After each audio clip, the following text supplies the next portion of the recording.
Okay, we're live. Hi, this is William Ramsey. Welcome to William Ramsey Investigates. On today's show, I have a very special guest. His name is James Curtis, and he published a book about somebody who I just found out recently passed away in late 2021. I think it was October. His name is Mort Sahl, who's a comedian who I remember seeing, and I've watched some of his bits on YouTube, which are around there. But the book he wrote is titled Last Man Standing, Mort Sahl and the Birth of Comedy. And James Curtis has also written other books.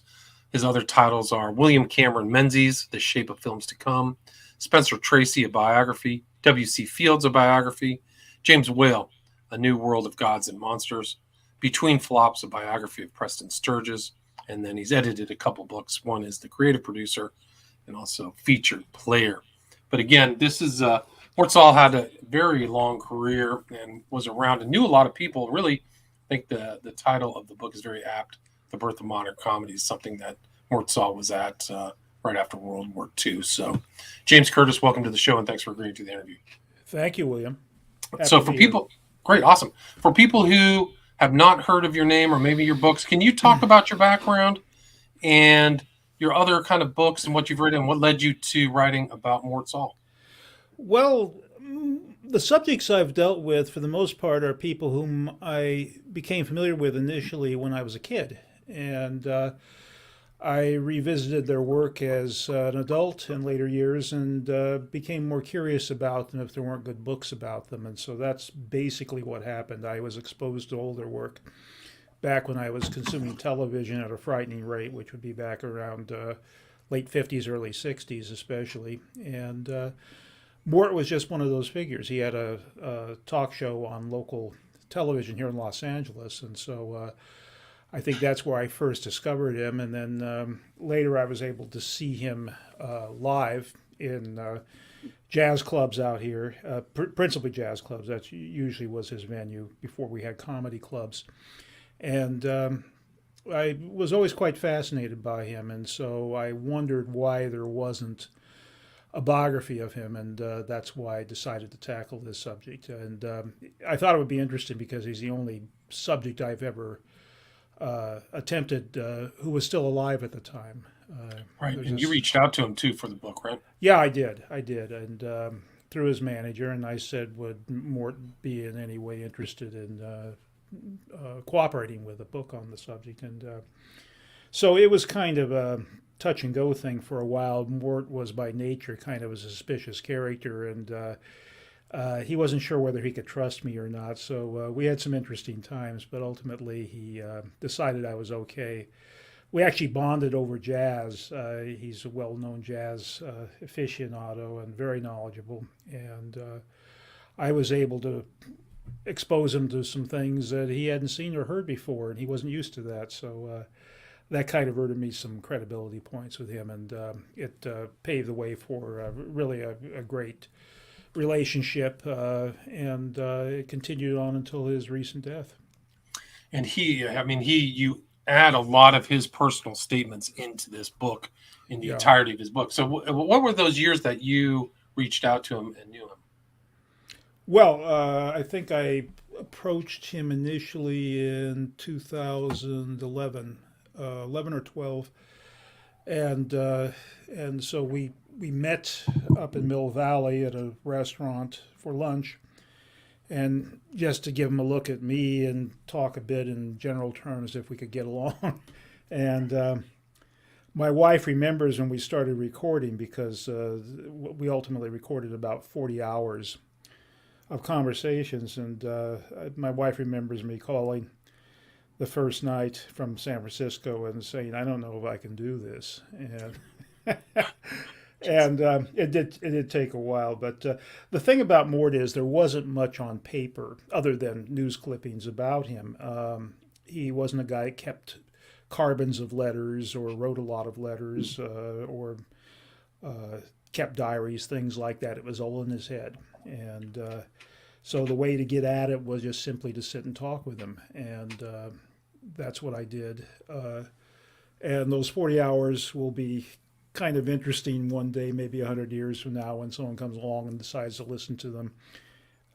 But the best of them informed the text in the book. And then, of course, I went out and talked to a lot of people who knew him and worked with him, and also did a lot of digging. And the result was the book. Right. And I mean, you include so much. He was really in the midst of things. He seemed to have a lot of very well known people in Los Angeles. I mean, I think that's one aspect of his character is that he started in San Francisco, but he considered himself a son of Los Angeles. Would you agree with that? Yeah, he was born in Canada, but he really grew up in Los Angeles, and his family moved out here, I'd say, oh, he was about 6 years old.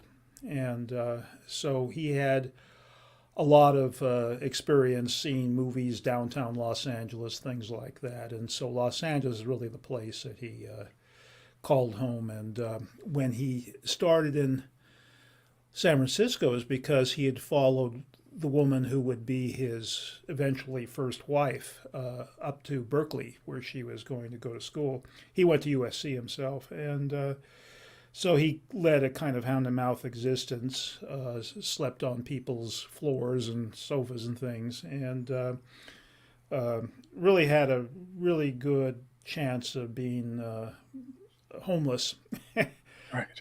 when he was kind of pointed in the direction of the Hungry Eye, and he kind of figured out why actually standing in front of audiences where his strengths were, and he had a natural gift for talking to people and fascinating them. Let's put it that way as well, and so.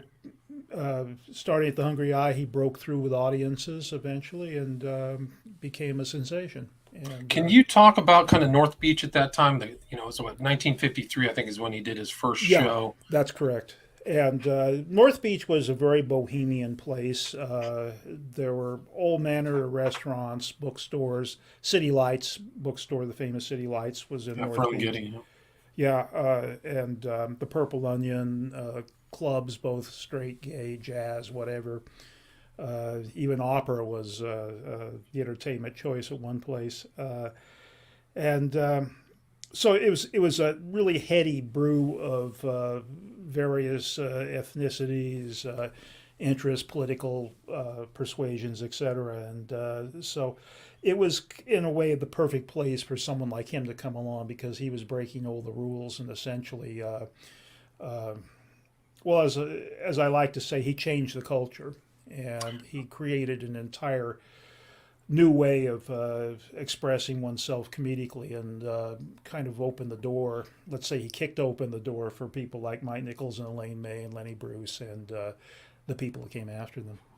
And can you describe what set him apart? I mean, he seemed to be self-aware that he was different than everybody else. What set him apart from other comedians? Well, he didn't work with prepared material. There were things that he would develop over time, but he worked more with themes and with things written out.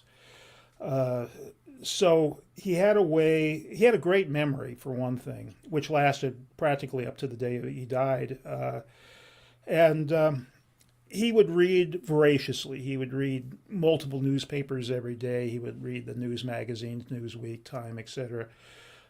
He would consume everything he could get his hands on, and he retained it all. And he had a way of taking the spin that was on, especially political subjects at that time, and seeing the absurdity in it, and doing it in a dry but at the same time whimsical way. And it was unlike anything anybody else did. And it was the smart audiences that he found in a place like the Hungry Eye who could appreciate what he had to say. He wasn't a baggy pantsed burlesque comedian or telling jokes about how fat his wife was, that sort of thing. He was out to talk about people like Senator Joseph McCarthy, Richard Nixon, President Eisenhower, etc. And so he would say things like during the re-election campaign, vote for Eisenhower, let's keep the White House empty another 4 years, that sort of thing. Right. And nobody had heard it put that way before. And he was kind of against the grain. People thought of him. It was strange because there's a kind of oppositional element of his character. He was very patriotic American, but then Hmm. he would skewer the politicians, right? Yeah, absolutely. And that was something the people didn't really do at that time. The two forebears that you could look at and say, okay, well, they kind of set the stage for Mort Sahl were Will Rogers and then Bob Hope.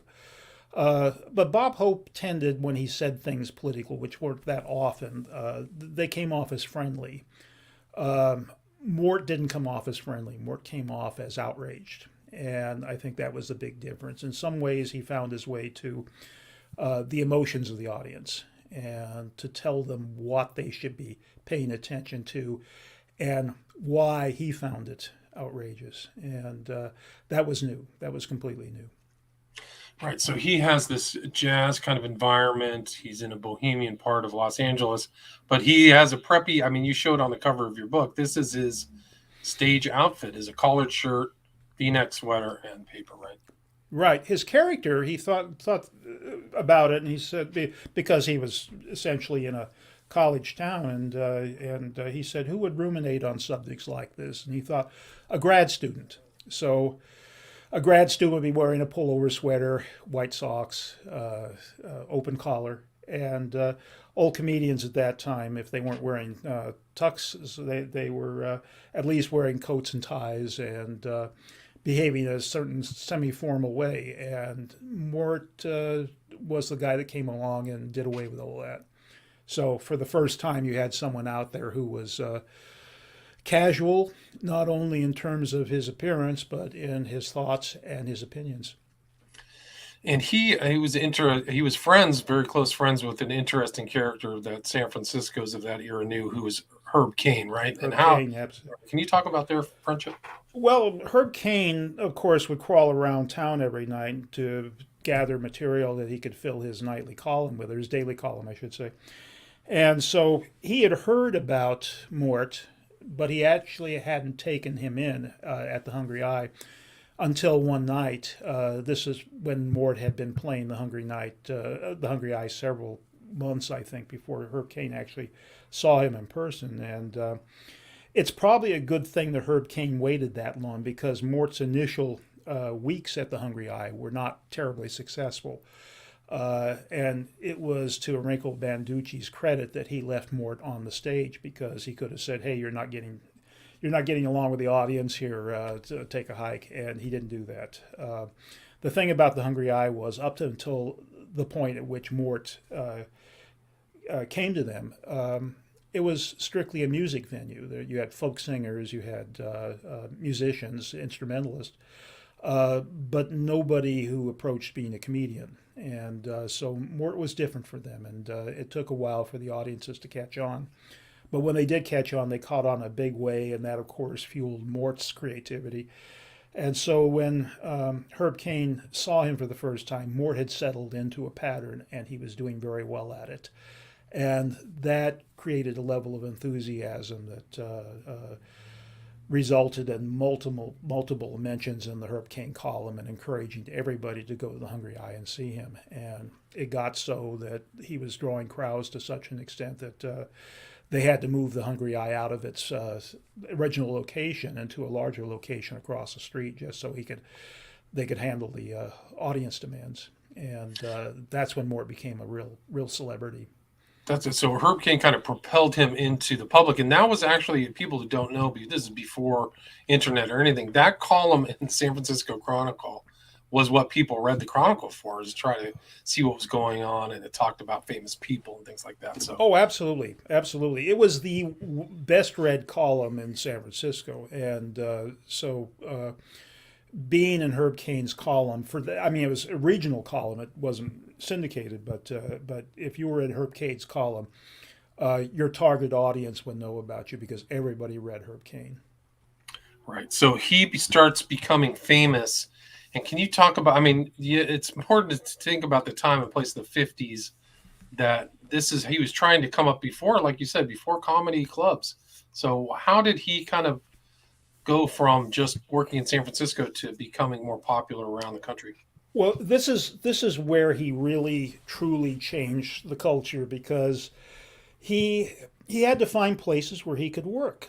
and they weren't there. There were no comedy clubs back then, and if you went to nightclubs, it was singers and musicians of various sorts. And if you had a comedian, they were always the opening act, and it was always somebody like, oh, say, Henny Youngman, who had a seemingly endless stream of one-liners.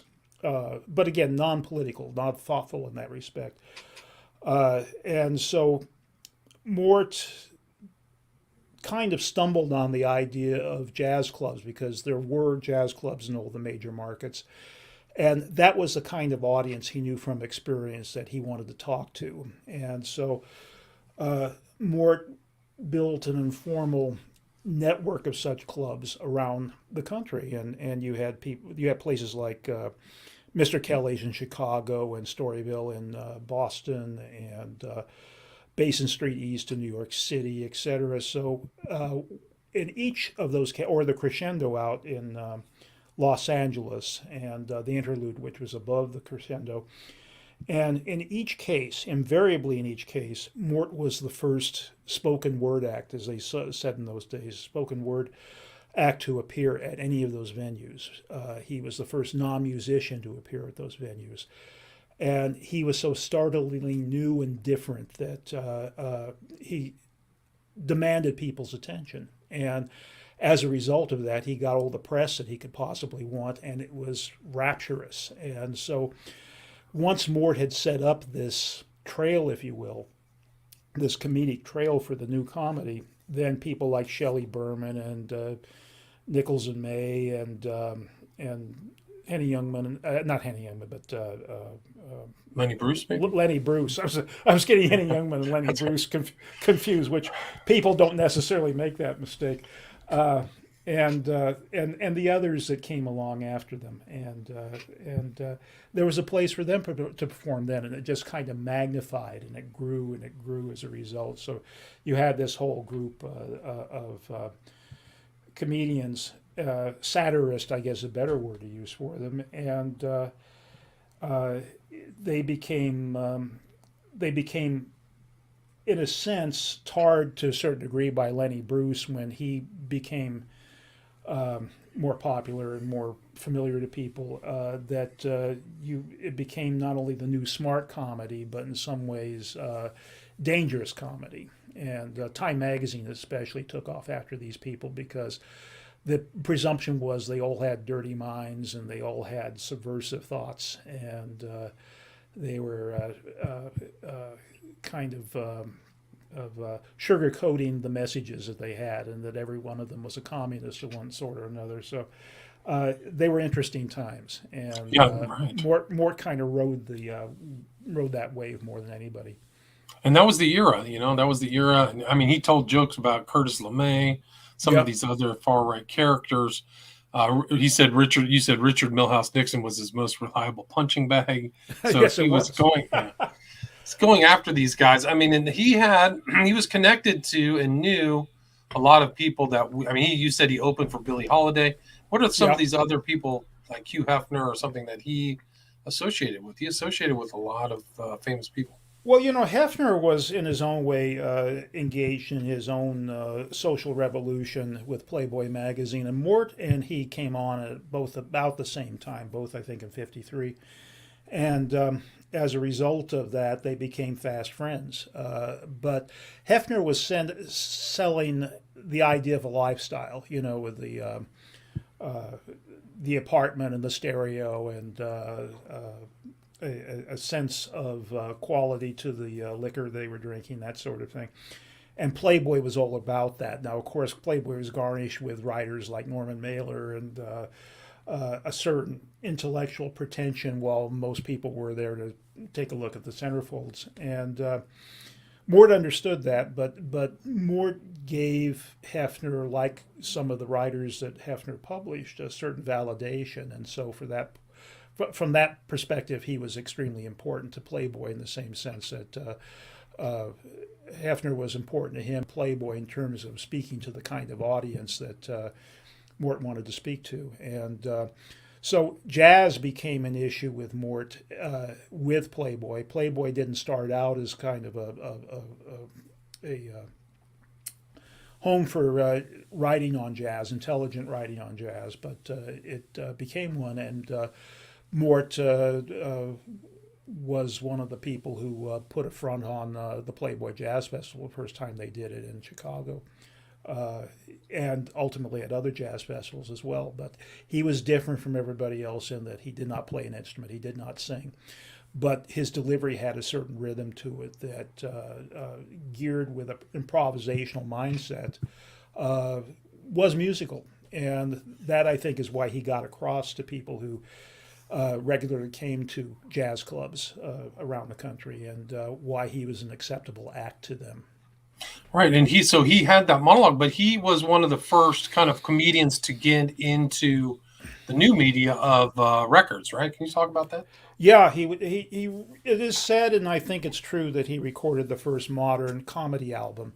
Comedy albums being rare at the time, and if you walked into a record store in 1954, you wouldn't necessarily see a bin that was labeled comedy. It would be a spoken word bin where you'd have poets reading their stuff and great speeches of history and things like that. So the first, there were comedy albums before this, but invariably they were albums that were recorded in a recording studio. In other words, there was no audience. And so you did not have the feedback of an audience that was going to laugh at something that you've said or done.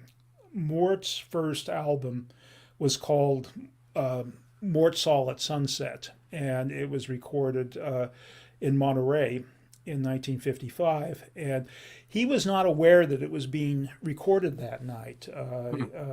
The recording equipment and the crew was there to record Dave Brubeck. And Mort was on the bill that night with Dave Brubeck and Paul Desmond, and they happened to run the tape on Mort as well as Brubeck. And this was Fantasy Records, and they proceeded to issue an album without Mort's knowledge or his consent. So that was Mort Sahl at Sunset, and Mort objected to this because he rightly determined that by the time they got it out, the material was stale, and went to court and forced him to withdraw it. But it was still the first mainstream comedy album that had a genuine audience attached to it, and so for the first time, you got to hear Mort in a typical setting in an auditorium. With a live appreciative audience that was also there to hear Dave Brubeck, who was also a tremendously popular and getting more so jazz act. And so others came along after that. The first one that Mort did when he signed with Norman Granz was to tell Shelley Berman, whom he had helped come up in the club scene, to consider doing an album of his own. And so Shelley's first album was a big hit. Mort was always kind of a cult figure. Shelley Berman was very accessible on a wide range of listeners, and so his album, which was called Inside Shelley Berman, sold tremendously. I mean, it's just unheard of that a comedy album would sell like that. And so he did others, and he was the one that really kind of put the comedy album on the commercial shelf. But it was Mort that pioneered it. Yeah, fascinating. And so he kind of was starting to make legitimate money too, right around the mid 50s too. Yeah, he was doing well, and television came calling, and so he was put under contract to CBS, but they could never seem to figure out what to do with him. Yeah, and I mean, I think he just didn't. It wasn't an easy fit. There's a theme in the book about him being too intellectual, or not being not as, like you said, not as generally popular as everybody. Yeah. But he was also in films too, right? Yeah, he was. He was not a great actor, we must admit. The best thing that he did from an acting standpoint was his first film, which was called In Love and War. And he played a Marine during World War II in it. He was with a group of them, R.J. Wagner being one of them, Jeffrey Hunter being another, etc. And Mort was allowed by the writer and director Philip Dunn to write his own part. And so Mort wrote all his own dialogue, and it worked. Later on, when he had to speak other people's dialogue, it didn't work so well because he was used to improvising. If you told Mort, here's the gist of your dialogue and say it in your own words, he was fine with that. If he had to learn a script, he wasn't fine. And kind of one of his big early moments was at the 1959 Oscars. Can you talk about that? Yeah, that was produced by Jerry Wald, a producer who took a great shine to Mort. And Jerry Wald was a big Hollywood producer at the time, and he was asked to produce two Academy Award ceremonies in a row. And for the second one, he set up a format where you had six hosts. Bob Hope being one of them. I think Laurence Olivier was one of them. I forget offhand. It's been a long time since I've seen it. But Mort came out halfway through the program and he did about a 6-minute monologue that was kidding the film industry in general and the people that came out from the East Coast to make their way into the movies. And he talked about a lot of things that must have left the audience in Middle America scratching their heads because he was doing a lot of inside jokes about the Hollywood ranch market and things like that. And stage actors would come out for a movie and would go in and buy one Coke rather than a 6-pack because they didn't know how long they were going to be staying there. And the audience got it, and in the studio or in the auditorium that night, but some people at home didn't necessarily, but it was a big bit of exposure for him to a national audience. And this was back at a time when the Academy Awards were essentially being covered on television like a news event. They weren't necessarily staging the Academy Awards for NBC, but NBC covered it. And so Mort got some exposure, some real mainstream exposure that he really hadn't had before. Right. I think you said it was 40 to 70 million people. Yeah. Dorothy Kilgallen declared him the blockbuster of the evening. So, I mean, that was kind of put him right. Right. Would you agree that right around there, late 50s, early 60s was kind of the apex of his career, maybe? Yeah, it was 1960 that he was on the cover of Time magazine. So, yeah, I think that's a safe statement. And can you talk about his relationship to JFK? Well, he was recruited not by JFK, but by JFK's father, Joe Kennedy, who was in a way unofficially managing his son's campaign for president. And he got Mort on the phone one time. I think Mort was actually, no, Mort was not. Mort was not on location making a film at that point, but before that. And Joe Kennedy got him on the phone. He says, I hear you're funny, and I hear that you can stick the knife in between the second and third rib, and the guy doesn't even know it. And so he asked Mort to write zingers, if you will, for Jack Kennedy, and to suggest lines and the like that could be inserted into Kennedy's speeches. And so he did that. He thought it was an interesting challenge. And he said he never got paid for it. Considering how wealthy the Kennedys were, that's kind of a crime. But he still didn't regret it. But at the same time, he felt that maybe that was a good thing because he could take off after Kennedy and not feel any kind of loyalty to him because he was not on the payroll. And so he would write jokes for Kennedy, and at the same time, he would skewer Kennedy whenever it seemed appropriate. Right, and I think he was a dinner in Beverly Hills that Mort Sahl hosted that included JFK. Right, it was like a Democratic fundraiser or something. Do you recollect that? There were times Mort really considered his home base after the period with the Hungry Eye to be the Crescendo in Los Angeles. It was on the Sunset Strip, and the Crescendo, unlike some of the other clubs in the Sunset Strip, specialized in jazz acts. If you went to one of the other clubs, you might see Judy Garland or Peggy Lee. At the crescendo, you'd see Duke Ellington or Ella Fitzgerald, and Mort was the big noise at the crescendo at that time.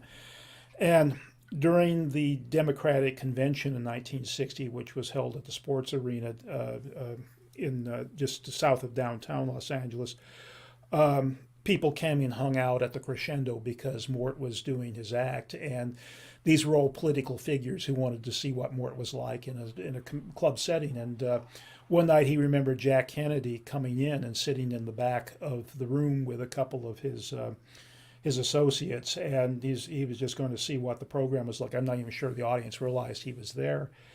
And Mort made a kind of insolent remark about Kennedy and Marilyn Monroe. And he said in the back from the stage, he could hear Kennedy's fist go down on the table in the back of the room and say, "God damn it, he does it again."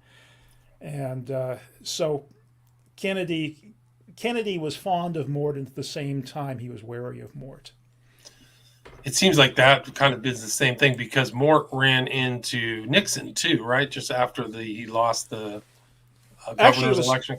Governor's election, where he gave the famous line to the press, "You won't have Dick Nixon to kick around anymore." And Mort was babysitting Paul Newman one night, who was a really famous heavy drinker. And Mort, surprisingly enough, he was not a drinker. He did not drink, and he did not smoke, nor did he use blue language at all, especially on stage.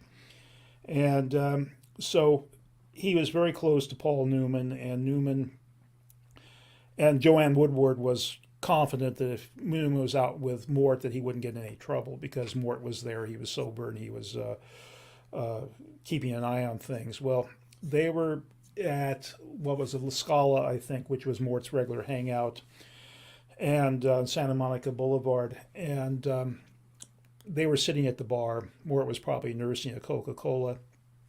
And Newman spied Nixon and his wife, Pat, at a table in the back of the room, and Mort hadn't noticed him, and so Newman pointed to him. He said, "Why don't you buy him a drink? You owe your livelihood to that guy." And so Mort sent a note over to the Nixon's table and said, "May I buy you a bottle of wine? May I send you a bottle of wine?" I think is the way he put it. And Nixon sent back the message, "Only if you'll join us." And so he and Paul Newman went over and joined the Nixons at their table. And Mort later said that he knew it was Nixon because immediately he tried to make a deal. And later on, it became part of Mort's act. Mort would describe the whole thing about Nixon looking at the wine list at the restaurant and seeing all the prices and the imports and everything, and being somewhat cheap, at least in Mort's telling. Nixon finally said, "By God, we're going to have good American wine." And he said, I remember him talking about the waiter listening to that and thinking, oh, he's thinking about Gallo, 95 cents a bottle, that sort of thing. And at one point, if you wait a minute, I'll make some for you, jumping up and down. And so Nixon's message to him was, keep the heat on Kennedy as well as me. And he certainly had no problem doing that. Right, and he said that Mort Sahl was the Will Rogers of his time, so he keep getting labeled with this Will Rogers social commentary. Time magazine, that cover story referred to him as Will Rogers with fangs. Wow, yeah, so that's it. And I mean, you divide the book into two parts because I think that is important because that changed kind of his kind of outlook in life. Can you talk about what happened and why you have a part one and part two for Mort Sahl? Well, part one ends on the morning of November 22nd, 1963, and part two begins with the aftermath of the assassination. And it really made a profound difference in his life because not at first, but not long afterwards, usually, actually with the issuance of the Warren Report, Mort started to satirize the Warren Report and the reasoning behind the Warren Report on stage. And it took hold of him in such a way that he eventually ended up working for the New Orleans District Attorney Jim Garrison, who was trying to establish a conspiracy to assassinate the president. Grew out of some local prominent citizens, let's put it that way, like Clay Shaw in New Orleans, and Mort felt so strongly that Garrison was onto something that he volunteered his time and worked for Garrison for a while as an unpaid volunteer investigator. I He was think he issued was, a badge. yeah, he got a badge or something, or became a Yeah, sheriff or some kind of title. Yeah. yeah. So he was an investigator, and Right. that really kind of colored his act and his whole attitude toward things for a period of about 10 years. But the thing that surprised me getting to know Mort was how much of his worldview, and especially his view of his ideal of America, let's put it that way, came from the movies that he consumed as a child. And he would see things like Frank Capra films in the mid and late 30s when he was a kid. And he would see that as the ideal for the country. And when something that was as inconceivable as the president being shot down in the middle of a street in Houston or Dallas, pardon me, it didn't compute with him. There had to be something behind it, because if this were a Hollywood film, let's say, especially one of the golden period, like the 30s and 40s and like, everything has a reason, everything has an answer in the end. And when something that is reasonless and defies answers happens, there's got to be an explanation for it, and that's what he felt, and I think that's the reason he felt that. And at the end of the day, it was his undoing in a way, because there was no rationale to what happened. It was crazy. It was shocking. It changed the course of history, but it was not a conspiracy in the sense that Garrison and he imagined it as being, but he was going to prosecute it and continue to prosecute it no matter what. Right, and he kind of got blacklisted for those opinions too, right? I mean, it really. Yeah, he lost his show in Los Angeles over it, and Mort was of the personality that if you told him not to do something or told him that he was damaging his own credibility by doing something, he would double down. And that's what he did, as a matter of fact. And so he went through a period where he was making appearances in nightclubs, and he would roll out the entire a table with the entirety of the bound volumes of the Warren Report on it, and he would start to litigate the Warren Report. And he had some good, funny comments about the Warren Report, but at the end of the day, there was so much anger mixed in with what he had to say that he was off-putting to a lot of audiences. Interesting. Well, we're at 38 minutes. I mean, it's really interesting. There's a lot more to the book. There's a lot more to his life. I mean, what would you like to leave with the listener before we wrap it up? Well, just that, as I said earlier, he changed the culture. And if you wonder where people like Jon Stewart and Stephen Colbert come from, look at Mort Sahl and how he established the landscape for which these guys could later work. You know, they're later generation people, of course, but the entire notion of smart comedy, as opposed to Take My Wife, Please, began with Mort Sahl. And so if you want to see how an entire cycle, an entire American cultural tradition got started, this is where you start. It's with the story of Mort Sahl. Mort Sahl and Last Man Standing. And where's the best place to get the book? Probably these days on Amazon or on Barnes & Noble. It was published in 2017, or at your local library, I guess. Right. And you have a website, don't you? Yeah, James? jamescurtis.net. James. And allow me to plug my new book, which is coming out on February 15th, and it's called Buster Keaton, A Filmmaker's Life. Buster Keaton, A Filmmaker's Life is coming out. And you have all those other 5 other books too. So that'll be a total of 7 books. And that's about Buster Keaton. He was the silent film star, right? Yeah, the great stone face. And he was also one of our most brilliant directors of physical comedy. And so this is his story. Gotcha. Okay. Buster Keaton, cool. And again, the website is jamescurtis.net. Title of the book we talked about is Last Man Standing, Mort Sahl and the Birth of Comedy. And Mort Sahl just recently passed away. But James Curtis, thank you so much for your time. My pleasure.